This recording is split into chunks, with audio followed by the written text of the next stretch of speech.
बात ये जो सोशल डिस्टेंसिंग हमारे प्रधानमंत्री भी बक रहे हैं कब से सोशल डिस्टेंसिंग सुनने में बहुत अच्छा लगता है। एलीट और मोदी जी अपने घर में बैठ के सोशल डिस्टेंसिंग कर सकते हैं, हम और आप कर सकते हैं। जो पैसे वाले जिनके घर में 2 कमरा है, मैं तो कई जगह ऐसा सुना हूं कि एक कमरे में बीवी एक कमरे में शौहर सो रहे हैं, वहां बहुत अच्छा लगता है सुन के कि social distancing husband and wife कर रहे हैं। पर कभी आप स्लम्स गए हैं, कभी आप गरीबों के बस्ती में गए हैं, कभी आप गाँव में गए हैं जहाँ 10 बाय 10 के घर में 10 लोग रहते हैं, जो सुबह को उठते हैं, काम पे जाते हैं, रात को आते हैं, तो रात को सिर्फ सोने के लिए अपने घर में आते हैं। इतना बड़ा घर बना है कि 10 लोग परिवार बस सो सके, रहने के लिए घर नहीं है, वो सोने के लिए घर है। अंग्रेजी में कहते हैं that home is not meant for living, that home is meant for surviving. ऐसे घर हैं जहाँ लोग सिर्फ जीने के लिए वहां रहते हैं। तो ऐसे घर में जहाँ लोग सिर्फ रात को सोया करते थे, हम कैसे उम्मीद कर सकते हैं 24 घंटा उस छोटे घर में रह सकते हैं? कि एक जेल बनाकर कैसे रह सकते हैं वो? तो सरकार ने तो सोशल डिस्टेंसिंग ऑर्डर कर दिया। सोशल डिस्टेंसिंग मैं कहा साफ कर दूं is a myth. Social distancing is just a word for elite and middle class, for poor people, for people of the slum, for people of ghettos, जहाँ पे गेटोइजेशन का कल्चर है, वहां पे social distancing is a myth. और इस myth को लोगों को समझना होगा। सोशल डिस्टेंसिंग मिथ है। जाके धारावी मुंबई के स्लम में देख लें, क्या सोशल डिस्टेंसिंग पॉसिबल है? धारावी में एक छोटे से घर में 20 लोग रहते हैं, छोटे से घर में, जहाँ जितने बड़े हमारे घर के बाथरूम होते हैं ना, उतने बड़े घर में लोग 20 लोग रहते हैं। तो ऐसे घर में सोशल डिस्टेंसिंग कैसे पॉसिबल है? तो क्या सोल्यूशन है? सोल्यूशन ये है कि अंधी बहरी और गूंगी सरकार जो है, जो डिटेंशन कैंप बनाकर लोगों को डिटेंशन कैंप में रख रही थी, अब वो सरकार को कैंप बनाना चाहिए कोरोना वायरस पेशेंट्स के लिए। जो सरकार 4000 करोड़ डिटेंशन कैंप में लगा सकती है, तो वो 1000 करोड़ कम से कम खर्च करके हर शहर में एक कोरोना वायरस के लिए, जैसे स्लम के लिए, जहां पे जिनके पास घर नहीं है, सोशल डिस्टेंसिंग मेंटेन करने के लिए उनके लिए ऐसे कैंप्स बनाकर उनको रख नहीं सकती है? रख सकती है, पर कब रख सकती है? जब नियत अच्छा काम करने का। इनका नियत अच्छा काम करने का नहीं है। आप देखिए, लोग भूखे मर रहे हैं, इसलिए हमें यहाँ आकर काम करना पड़ रहा है, क्योंकि लोग भूखे मर रहे हैं। अगर लोग भूखे नहीं मरते तो हमें कोई शौक नहीं है कि कोरोना वायरस अपने घर से बाहर आकर काम करने का। मतलब हमें अपनी भी जान के पड़ी है, मगर हमसे रहा नहीं गया, हमारे अंदर की इंसानियत मरी नहीं है। और ऐसे मैं आपको 50 एनजीओ की लिस्ट दे दूंगा पूरे ऑल ओवर इंडिया से, जो काम कर रहे हैं, जो हमसे टच में है। हम सिविल सोसाइटी मेंबर्स का नाम दे दूंगा। सरकार से गुजारिश है कि उनसे कोलैबोरेट करके ट्रांसपेरेंसी के साथ काम करें। अब पीएम केयर फंड में पैसा मंगा रहे हैं, क्या जरूरत पड़ गई पीएम केयर फंड में पैसा मंगाने की? क्या सर टैक्स के पैसे कम पड़ गए? कौन सा देश पीएम फंड केयर बना रहा है? कोई देश नहीं बना रहा है। पर आपने क्यों बनाने की जरूरत पड़ गई? क्योंकि आपने टैक्स के पैसों का डिटेंशन कैंप बनाया, आपने टैक्स के पैसों का पुतला बनाया, आपने टैक्स के पैसों का हॉर्स ट्रेडिंग किया, आपने एमएलए को खरीदा, एमपीज को खरीदा। ये आपने टैक्स के पैसों का किया है। हमारे पैसों का आपने गलत इस्तेमाल किया। जब हमें प्रॉब्लम आई है तो हमसे कहते डोनेशन करो। ये मजाक बनाना बंद करे। ये कोरोना वायरस से बचने का एक ही तरीका है कि सरकार अच्छे नियत के साथ काम करना शुरू करे और लोगों को बेवकूफ बनाना बंद करे। आपने बोला यहाँ के अब एक बार इस पूरे इलाका में, जिस गांव में है ना, घूम के देख ले कितनी यहाँ पे गरीबी और कितने लोग परेशान है।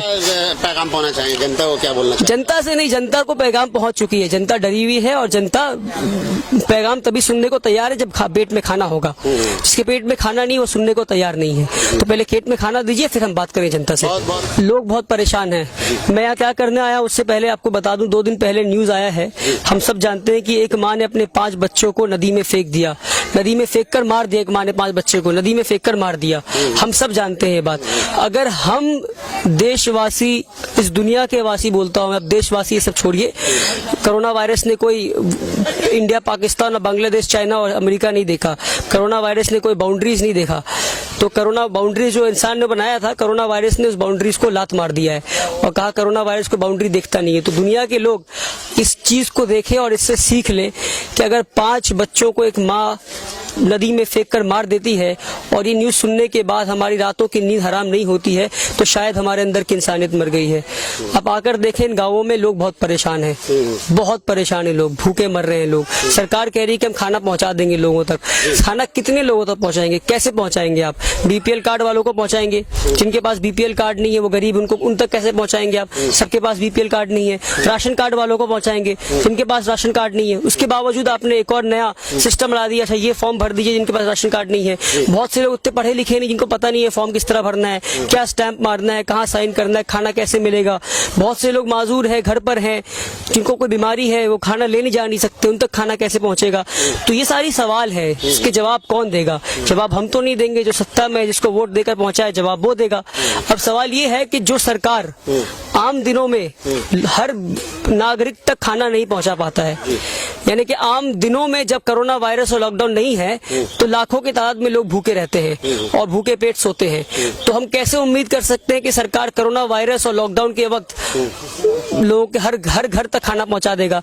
जब आम दिनों में लोग भूख से मर रहे हैं तो लॉकडाउन के वक्त कैसे खाना पहुंचा देगा? तो ये उम्मीद नहीं कर सकते हम। आपके हिसाब से सोल्यूशन क्या? सोल्यूशन ये है कि अब हमें वॉलंटियर्स लाने होंगे, फील्ड पे उतारने होंगे, मेडिकल टीम से, एनजीओ ऑर्गेनाइजेशन से, नॉन गवर्नमेंट ऑर्गेनाइजेशन से, सिविल सोसाइटी मेंबर्स को। अब देखिए, हम सरकार ने कहा कि कोई बाहर जाकर खाना नहीं बांट सकता, मगर हम बाहर आए खाना बांटने, हमसे रहा नहीं है घर पर, हम अपने घर पे नहीं रह सकते। जब लोग भूख से मर रहे हैं, अपनी कम से कम इंडिविजुअल सोशल रिस्पॉन्सिबिलिटी, आपने CSR सुना है? CSR सुना आपने? मैं ISR कहता हूँ, इंडिविजुअल सोशल रिस्पॉन्सिबिलिटी, हम वो पूरी करने यहाँ पर आए हैं। तो हम किस तरह आप आए देख सकते हैं, पूरी टीम हमारी है, और भी लोग वहां पर है, पूरी टीम हम आए हैं, 8-10 लोग, सारे लोग PPE पहनकर, PPE किट जो डॉक्टर्स पहनते हैं हॉस्पिटल में, हमने इसका अरेंजमेंट्स करवाया। हम यहाँ पर बांटने आए पूरे प्रोटेक्शन के साथ, ताकि कोई हमें रोके भी ना, कोई किसी पे मौका ना मिले हम पे उंगली उठाने के लिए, देखो ये खाना बांटने जा रहे हैं। तो हमने पूरे PPE किट के इंतजाम के साथ यहाँ पहुंचे हैं हम, और हम मेक श्योर कर रहे हैं कि हमारे वजह से कोई कोरोना वायरस को बढ़ावा न मिले, बल्कि साथ साथ सरकार को मदद मिल जाए, हम खाना भी लोगों के घर तक पहुंचा दें। सरकार से गुजारिश है कि हम जैसे और भी कई अन्य NGOs हैं और सिविल सोसाइटी मेंबर्स हैं, उनसे कोलैबोरेट करें और उनके साथ मिलकर हर घर तक खाना पहुंचाएं। राशन दुकान में राशन पहुंचता है, सरकार को लगता है कि राशन गरीब के घर तक पहुंच जाएगा, पर राशन दुकान से आधा राशन कब वहां के पार्टी लीडर्स और लोकल लीडर्स और वहां के लोकल गुंडे गायब कर देंगे, सरकार को मालूम भी नहीं चलेगा। कुछ सरकार के लोग हैं जो गायब कर देते हैं। तो इन सारी चीजों पे चेक कौन रखेगा? चेक जब सिविल सोसाइटी और नॉन गवर्नमेंटल ऑर्गेनाइजेशन को पिक्चर में लाएंगे तो वो चेक रखेंगे, एक ट्रांसपेरेंसी रहेगा फिर। तो इस ट्रांसपेरेंसी को मेक श्योर करने के लिए, अश्योर करने के लिए हमें सिविल सोसाइटी मेंबर्स और NGO वालों को इस काम में ढालना होगा।